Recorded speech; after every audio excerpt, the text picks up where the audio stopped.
Welcome to Tapped In. My name is David Figueroa-Martinez. Today we're discussing what it takes to earn that first stripe. This is going to change from person to person in some regard, and this definitely is going to change from coach to coach. We are all grading differently. We're looking for different things. We have different curriculums. We're applying jiu-jitsu differently when we're teaching. We're looking at people differently. Are they in their 40s? Are they 50s? Are they 18, 19? Are there a kid? Are we dealing with a competitor? All these things go into it, and I've discussed that at length in some other episodes. But what I'm more focusing on is the hobbyist that comes through the door who's looking to get that first stripe.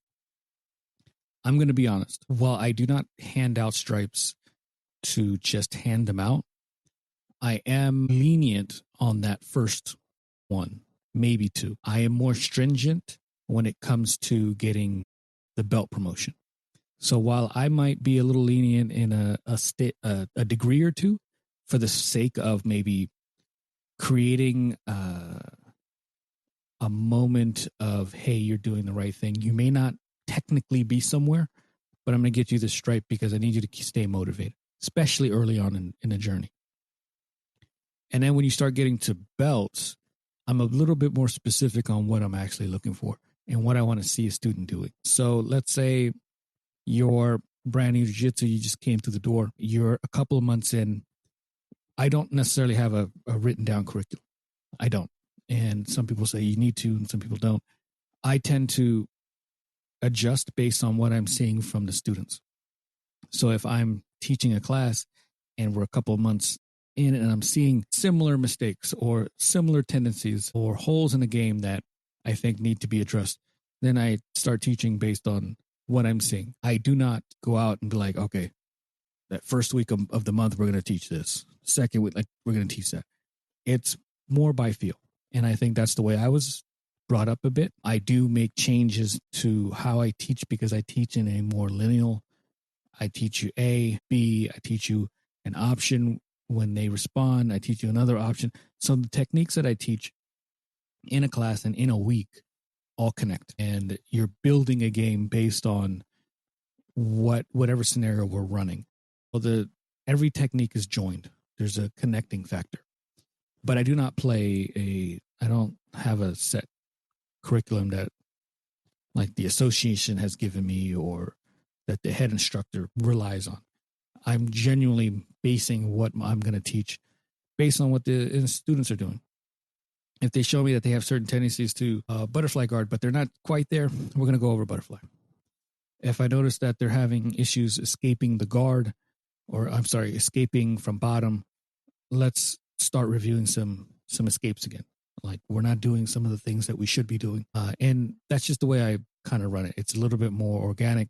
I'm looking for feel. I'm looking for things that I'm not liking or things that I'm seeing that they're doing, at least they're hinting at, but maybe they need a little bit more understanding. That's what I go for. So that first stripe for me, if you're someone who's coming to class consistently, you're doing some of the things that I'm going to review in a minute, you're going to get that first stripe. And for me, it's based on those things that I'm going to review, your attitude and how you're vibing with other people. And I'm not saying that you need to be popular. That's not what I'm getting at. But I want to see that you're adapting to jiu-jitsu. I want to see that you're rolling in a way that's safe for people to roll with. That you're not, and some people have a issue with the term spazzing out. You're not crazy. You've dialed back that initial reaction of wanting to go crazy because it's fight or flight. You've dialed that back a bit. You're someone who is cognizant of jiu-jitsu in the format as much as you can understand. That's a huge aspect. The technical parts of it, I think, come later. And I don't get too hazy or too specific in, oh, they did this or they don't do this. I'm not that first stripe. That first stripe, again, is not a participation trophy or medal or degree or stripe. It's none of those things. It's, I want to see if you're committing to the art in the time frame that you've been there. So I want to see consistency. I want to see that you're someone who's able to show up, I don't know, If your schedule allows 2 to 3, that's fine. 3 to 4, fine. But whatever it is that your schedule is allowing for, that you're coming regularly. You don't have to be like clockwork. I think that in a realistic term, we're all going to have jobs that kind of interfere. We're going to have moments we get sick or moments that we have a sick spouse or child or whatever, we're not going to maintain that schedule all the time. But when I can see, I know this guy's going to be in this week a couple times. I'm happy. When I can see that the student is paying attention to the fundamentals, they're framing a bit better. They're not pushing. They're using the frames of their arms. When they're understanding that they can't push someone away, they're pushing themselves away. And I know that's a slightly little bit more advanced, but they're making the space to at least start to initiate solid or decent early aspects of an escape. A lot of the things that you're going to do as a one stripe or less white belt are going to fail miserably. You're going to mess up quite a bit. And so again, I'm not gauging it on your success rate. I'm gauging it on what are you initiating? Do you at least understand the first parts of the escapes that you're going to be doing? Do you at least understand maybe an attack or two, the early stages? You're not hitting it. You're not submitting anyone. Chances are you're not even getting close to a submission. But are you understanding the elements of the attack that you're using, the escape that you're using? I want to see that. I want to see someone who is coachable. I want you to ask questions. I want you to pay attention to what other people are doing. You don't have to ask questions of me. I think early on, a lot of students don't feel comfortable asking. They're new to the group. It's an odd situation. So sometimes people don't ask. I think that our newer white belts in the class that I'm running do ask relatively often. But sometimes you're so new, you think that your question's so dumb. I'll say this right now. There are literally no dumb questions when it comes to jiu-jitsu. There's a lot of context to the answers, and sometimes the answers are too riddled with context for you to understand. Sometimes I can give you an answer to something, and because you asked the question a certain way, it clicks with someone else that might be a purple belt. And they've been doing what you're about to ask, maybe incorrectly. Like maybe they push when they do a hip escape and they're pushing with the arms too much. And then when I review it with you, because based on your question, I'm saying, no, use the structure of your arms opposed to the musculature. And then I demonstrate it, and then it may click with them. It's been working with them because they're able to push with muscle. They're at an age, or maybe they're a size that allows them to do that.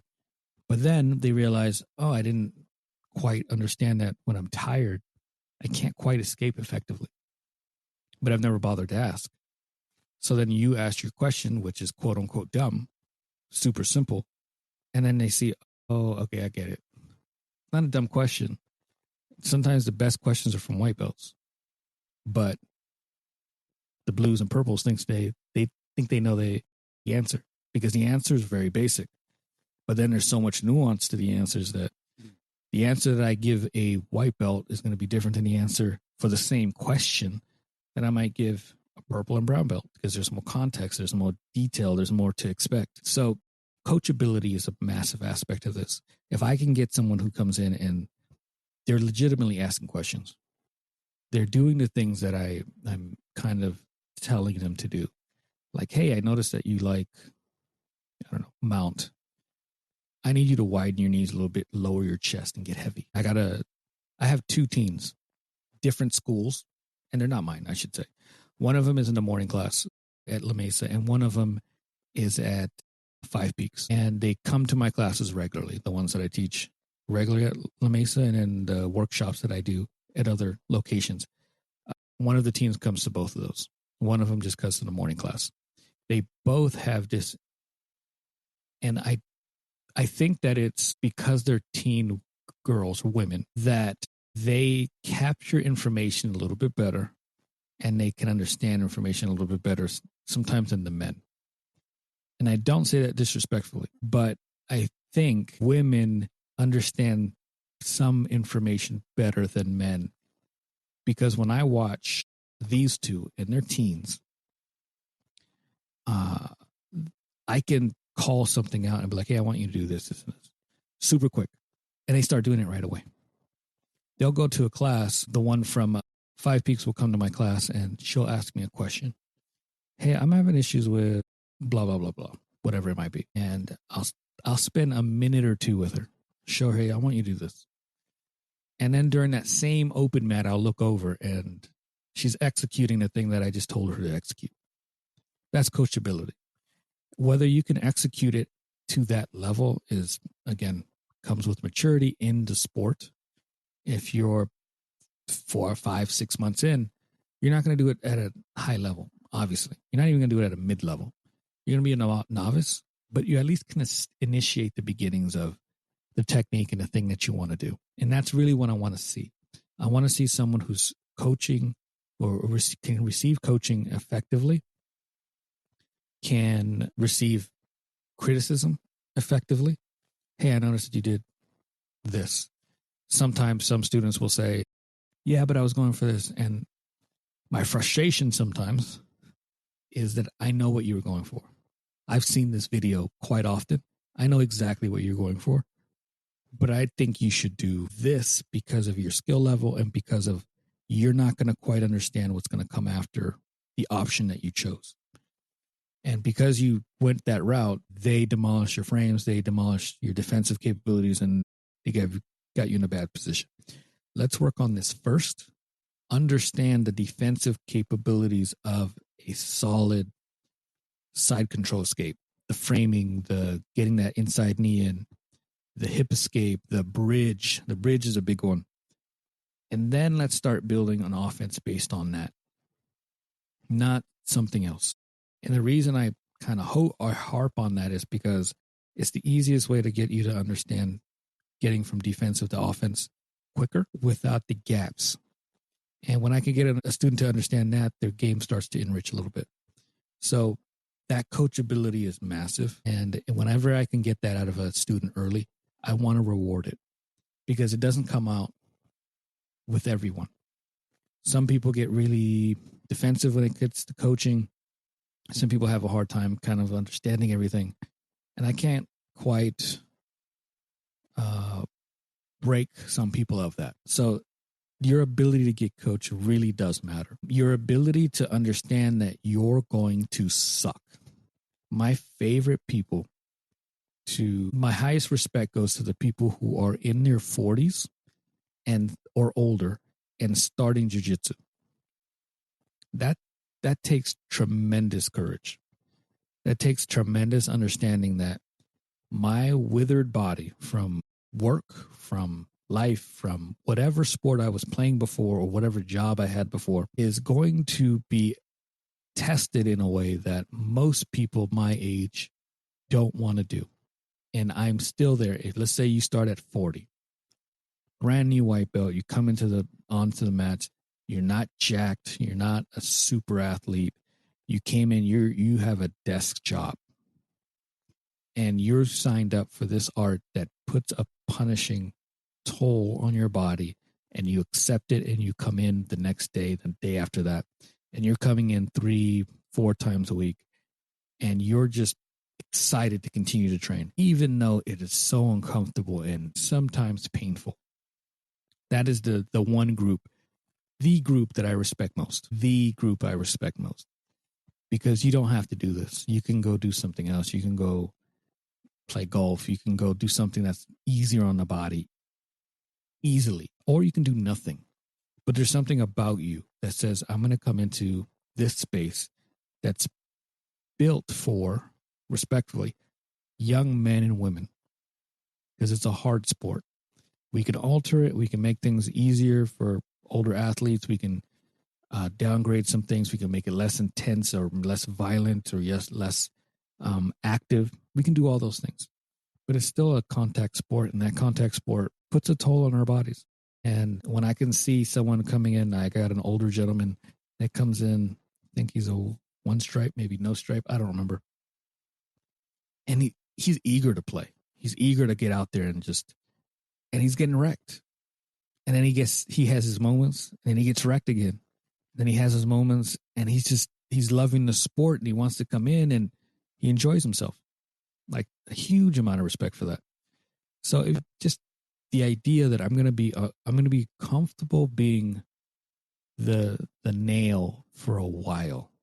Like if you can understand that, jiu-jitsu is going to start to make sense after a while. And I think that also, lastly, when I give that stripe, I'm looking for all the things that I mentioned. And then the purpose of it isn't to necessarily say that, hey, you've gained the adequate technical know-how. That first stripe sometimes is, I'm seeing that you're coachable. I'm seeing that you're comfortable with being uncomfortable. I'm seeing that you're starting to learn just at least the facets of some of the fundamentals. I'm seeing that you're consistent. I want you to continue training with me under this roof. I'm going to give you this stripe in the hopes that it's a small breadcrumb towards the other stripes and eventually blue belt. It's not a participation trophy. It's really I see how hard you're working. Things are not quite making sense for you right now, but I'm telling you, if you keep at it, you're on the cusp of making those connections, those early connections that really kind of like push you forward. You're getting there. Here's that stripe. That's for me what a first degree first stripe is for a white belt. And some people are going to do it completely different. And I'm not judging anyone for how they do it. I'm good. I'm fine. That's the way I run it. I don't need you to be a barn burner. I don't need you to be to getting submissions. I don't need you to do any of those things. I need you to do the things that I just mentioned. And if you can do those things, then I can coach you to whatever belt you are willing to stick around long enough for. If you have any questions, comments, if you want to share this, please do. I would be so thankful if you did. If you can leave a rating on Spotify or Apple or whatever, share this with friends. I'm really enjoying doing these. If you have any questions, hit me up, dfm.2099 on Instagram and Threads. DFM Coaching if you'd like to work with me. Again, any questions, shoot me a line. I love answering questions. I like helping people. Also, we have a school group, DFM Coaching BJJ. If you want to add that, it is completely free. Until next time, thank you so much.